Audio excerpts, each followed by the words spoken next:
अस्सलाम वालेकुम। मैं इस वक्त मौजूद हूँ एक ऐसे म्यूज़ियम, एक ऐसी जगह पर जो ना सिर्फ शोधा और गाजियों को याद करता है, बल्कि वो पूरी वॉर हिस्ट्री जो सब कॉन्टिनेंट में पाक फ़ौज की रही है और वो बड़े मार्के जो पाकिस्तान की अफवाज ने तय किए, उसको बताती है। आज हम आपको वही तमाम वॉर हिस्ट्री बताएंगे और इस वॉर हिस्ट्री में किस तरह पाकिस्तान की अफवाज ने ना सिर्फ 1948, 65, 71, Siachen, Kargil, war against terror, इन तमाम तर सफ़र और इन तमाम तर मुश्किलात में क्या क्या कुर्बानियाँ दी, उनके पास वेपनरी किस लेवल की थी, किस तरह उन्होंने दुश्मन का मुकाबला किया और उन्हें किस किस तरह के दुश्मन का सामना था।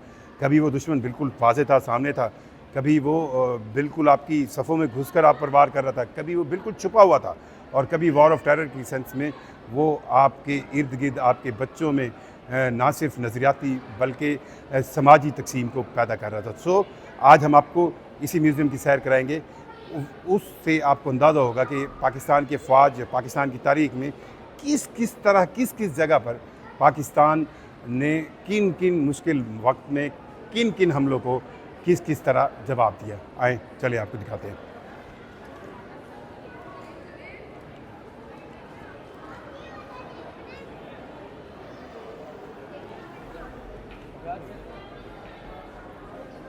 अच्छा, यहाँ से ये रिकॉर्डिंग पे।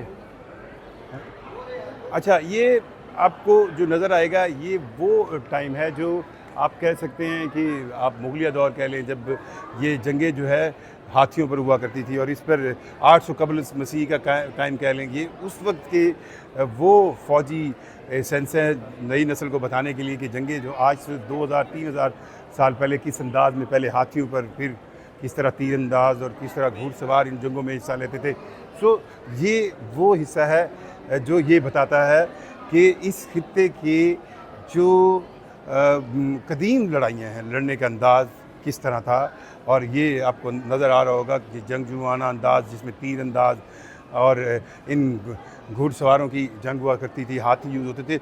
और इसके फ़ौरन बाद इसमें आपको जो नया आएगा वो पाकिस्तान के बनने से पहले, यानी कि पार्टीशन से पहले आप देखें जो मुश्किलात थी मुसलमानों को, जब यहाँ पर अंग्रेज़ साम्राज्य था और किस तरह जो है वो मकामी लोगों पर जुल्म किया जाता था। और ये देख सकते हैं, ये आप अंग्रेज़ साम्राज्य की वो एक ऐसी छवि है जिसमें आपको नज़र आ रहा है कि एक मुसलमान जो आज़ादी के लिए जो है बिल्कुल सीना ताने खड़ा है और ये वो अंग्रेज़ सरकार के वो फ़ौजी हैं या सिपाही हैं जो ये जुल्म आम होता था पार्टीशन से पहले।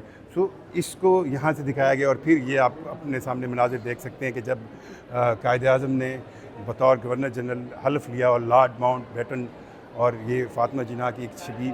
सो ये वो वक्त दिखाया गया कि आज़ादी किस तरह हासिल की गई और आज़ादी के बाद क्या पार्लिमानी चेंज आई। और ये वो पार्लिमानी चेंज है जिसमें एक नए मुल्क पाकिस्तान का वजूद आया और कायद-ए-आज़म ने बतौर गवर्नर जनरल पाकिस्तान हल्फ़ लिया। अब चलते हैं आपको ये तो आपको एक कॉन्स्टिट्यूशनल आज़ादी, लेकिन इस आज़ादी के ही वक्त से पाकिस्तान बनने से ही क्या मुश्किलात का सामना करना पड़ा, वो ज़रा आपको अंदाज़ा लगाएंगे कि जो पार्टीशन हुई थी, जो हिजरत हुई थी, वो हिजरत कितना एक मुश्किल अमल था। ये एक सेगमेंट बताता है। ये दुनिया की तारीख़ की सबसे बड़ी पार्टीशन जो इंडिया पाकिस्तान के बनने के बाद, पाकिस्तान जब बना, सो लाखों मुसलमानों को जब इस खित्ते में वापस आना पड़ा इस हालत-ए-ज़ार में।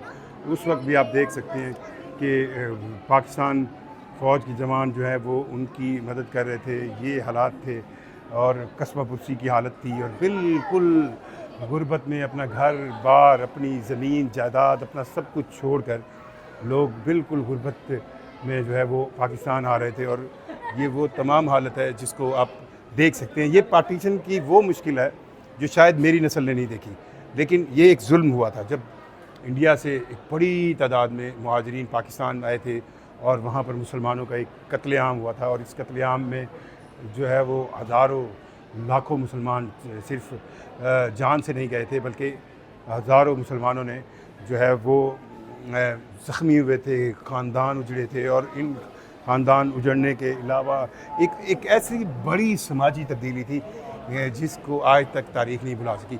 सो ये कॉर्नर जो है वो आपको 1948 और अर्ली 65 48 में भी कश्मीर जिसको आज़ाद करवाया गया था, ये उसकी एक झलक दिखाता है आपको कि या जब मुजाहिदीन और पाकिस्तान की फोर्सेस, पाकिस्तान आर्मी ने मिलकर कश्मीर पर इंडिया की तरफ से फ़ौज की चढ़ाई की गई थी, तो ये एक मंज़र है जिसमें पाकिस्तान आर्मी और मुजाहिदीन आपको नज़र आते हैं, कबायली जिन्होंने आज का मौजूदा आज़ाद कश्मीर जो है और उससे मुलक्का इलाके जो है उनको आज़ाद करवाया था। और ये वो शबी है 1948 की वो जंग, जिस जंग के दौरान इतने हाथ पैर फूल गए थे इंडिया के कि वो खुद अक़वाम मुत्तहिदा में गया था और दरख्वास्त की थी कि इस जंग को रोका जाए। और उस वक्त कायद आज़म ने उनकी ये बात रिक्वेस्ट अक़वाम मुत्तहिदा के प्लेटफॉर्म से मानी थी और ख़ुद इंडिया ने ये कहा था कि वो हक़ खुद इरादी यानी कि एक कहें कि लोगों के फ़ैसले के मुताबिक चलेगा। यहाँ पर वेपनरी भी है, उस दौर में किस तरह की राइफ़ल्स यूज़ होती थी। अब ये देखें, ये कुकरी है, इसमें हाथ के नाइफ़ भी हैं, ये सिंगल एम्यूनेशन राइफ़ल्स हैं जिनके अंदर आप एक कारतूस डालते थे और दबा देते। ये उस वक्त के बड़े वो कहें ना क्लासिक पिस्टल्स हैं जो यूज़ होते थे। इसमें ज़्यादातर आपको जो है वो जिसको रिवॉल्वर सेंस कहते हैं वो आपको पिस्टल नज़र आएंगे और कदीम पिस्टल्स भी हैं वो देखें जिसमें आप सिंगल हैंडली एक या दो कारतूस इस्तेमाल करते थे। सो ये उस 1948 ऑनवर्ड की ये वो वेपनरी है जिसको आप क्लासिक वेपनरी कह सकते हैं। इसके बाद हमारे पास जो सबसे इम्पॉर्टेंट कॉर्नर है ये 1965 की बात, पाक भारत सितंबर 1965 की जंग। इस जंग को लेकर मतलब आप ये कहें पूरी दुनिया हैरान थी कि 5 गुना या 6 गुना बड़ी मिलिट्री जो रात को के अंधेरे में ठीक उसी तरह जिस तरह आज 6 और 7 मई के दरमियान जो है जिस तरह रात को हमला किया गया, सो इसमें उन तमाम चीज़ों को थोड़ा सा सेंस दिया गया है। सबसे पहले मैं आपको ये देखें, ये राइफ़ल्स हैं, राइफ़ल्स में आपको इन राइफ़ल्स में उस वक्त इस तरह की राइफ़ल्स थी सिंगल जिसमें आपके पास मैगज़ीन 4 से 5 जो राउंड्स है उनकी होती थी और उनके आगे नाइफ़ भी होता था क्योंकि इन जंगों में इतनी दूर से होती नहीं थी। मैन टू मैन वॉर जो है उनके बहुत चांसेस होते थे। उस वक्त की यूज़ होने वाली 9mm स्टेन गन, ये बहुत फेमस एक स्टेन गन है सामने। उसके अलावा ये 303 विकर्स मीडियम मशीन गन है, ये आप देख सकते हैं। और फिर उस वक्त के ये वो पिस्टल्स हैं जो मुख्तलिफ़ मकासद के लिए इस्तेमाल होते थे। इसमें स्मिथ एंड वेसन का स्प्रिंगफील्ड भी है और इसके अंदर SMN नंबर 2 MK भी है। फ्लेयर सिग्नलिंग पिस्टल है, फ्लेयर यानी कि जो आप एक फ्लेयर सिग्नल सेंस में देते हैं। अब आप ये देखिए, ये उस वक्त की अटर्ली है, ये वो अटर्ली है जिसकी बुनियाद पर पाकिस्तान की फ़ौज ने उस वक्त वेल इक्विप्ड दुनिया की वेल इक्विप्ड इंडियन आर्मी को इन्हीं हथियारों की बुनियाद पर रोका था। और ये एक ऐसा सीन है जो आपको पूरी स्टोरी समझाता है क्या हुआ था उस जंग में, और आपको अंदाज़ा होता है कि इस जंग में किस तरह पाकिस्तान आर्मी ने और स्पेशली जो मगरबी पाकिस्तान का ये बॉर्डर था, कसूर, सियालकोट, लाहौर, यहाँ पर एक बड़े हमले को किस तरह रोका था। और इस बड़े हमले को रोकने में कई जो अब ये भारतीय कब्ज़ाशुदा 106 मिलीमीटर RR व्हील्स जीप है, ये उन्हीं ही की जीप है, ये ओरिजिनल इंडियन आर्मी की जीप है जो उस वक्त कब्ज़े में ली गई थी उनके अफसान की। सो इस 65 की जंग में पाकिस्तान एयरफोर्स का एक बहुत बड़ा किरदार था जिसको जी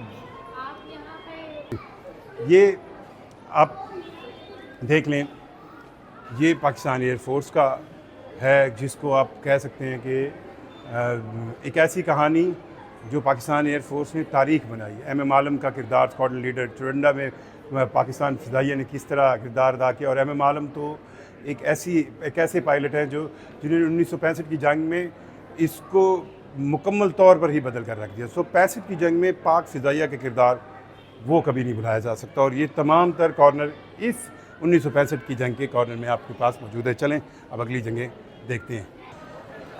ये 1971 की वॉर का वो कॉर्नर है जिसमें इस जंग के हवाले से बताया गया है और आपको ये किस तरह इस जंग में जेनोसाइड किया गया था पाकिस्तान के मशरकी हिस्से में ये।